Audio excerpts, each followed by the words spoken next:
ঘূর্ণিঝড় রেমালের প্রভাবে দক্ষিণবঙ্গের জেলাগুলিতে হালকা ও মাঝারি বৃষ্টি হওয়ায় তাপমাত্রা অনেকটাই কমে এসেছিল। তীব্র দাবদাহ থেকে স্বস্তি পেয়েছিল দক্ষিণবঙ্গবাসী। রেমাল সরতেই দক্ষিণবঙ্গ জুড়ে শুরু হয়েছে গরমের দাপট। এক ধাক্কায় 4 থেকে 5 ডিগ্রি বেড়েছে তাপমাত্রা। বাতাসে আপেক্ষিক আর্দ্রতার পরিমাণ বেশি থাকায় রয়েছে অস্বস্তিকর গুমোট গরম। তাপমাত্রার পারদ ঊর্ধ্বমুখী।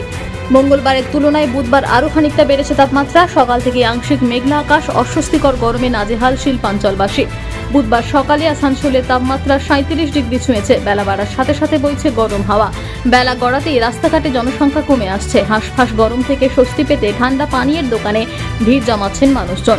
গরম থেকে নিস্তার পেতে এক ফোঁটা বৃষ্টির আশায় আকাশপানে তাকিয়ে রয়েছে আসানসোলবাসী। বেলা বাড়ার সাথে সাথে দেখা যাচ্ছে রোদের তাপ এবং লু হাওয়া। ভ্যাবসা গরম, গরমে মানে মানুষের সহ্য হচ্ছে।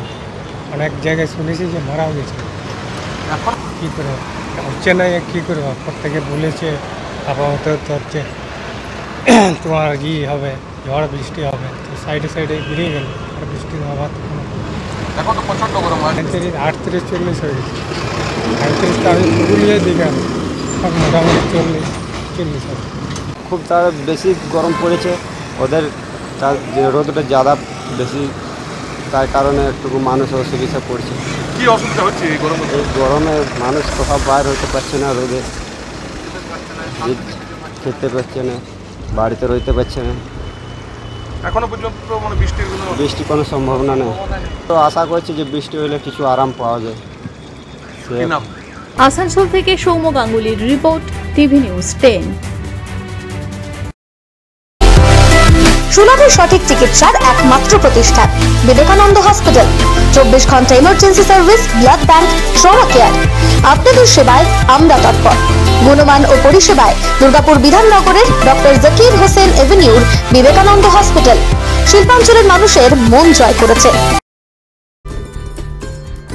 সহজেই স্বাস্থ্যসাথী কার্ডের মাধ্যমে সুচিকিৎসার একমাত্র প্রতিষ্ঠান citizen hospital, Bidhannagar, Durgapur. Helpline number 9800897855। অ্যাপয়েন্টমেন্টের জন্য ফোন করুন 7477783932 কিংবা 9933475697 এই নম্বরে। সবার আগে খবরের আপডেট পাওয়ার জন্য সাবস্ক্রাইব করুন আমাদের ইউটিউব চ্যানেল এবং ক্লিক করুন বেল নোটিফিকেশন আইকনে।